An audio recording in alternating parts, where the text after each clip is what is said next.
இன்றைய தியான வசனம் நீதிமொழிகள் 7வது அதிகாரம் 23வது வசனம்.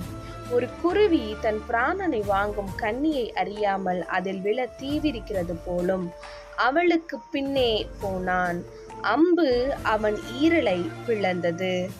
இந்த வசனம் ஒரு பரஸ்திரீ பின்னாடி போற ஒரு ஆணை குறிக்கிறது.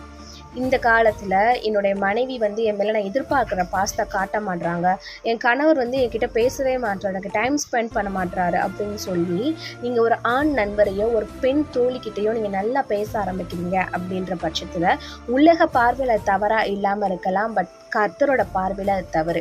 பிசாசு உங்களுக்கு விரிக்கிற வலைகள் அப்படின்னு நினைச்சுக்கோங்க. குருவி வேடன் போடுற தீனியை பார்த்துட்டு உணவுன்னு நினைச்சு எப்படி போய் சிக்கி தன்னோட உயிரை மாய்ச்சிக்குதோ, அதே மாதிரி சாத்தான் உங்க உணர்வுகளுக்கு போடுற தீனி தான் அந்த ஆண் நண்பரும் பெண் தோழியும். அதுல இருந்து தப்பிச்சு உங்களுடைய ஜீவனை காத்துக்கொள்ளுங்க.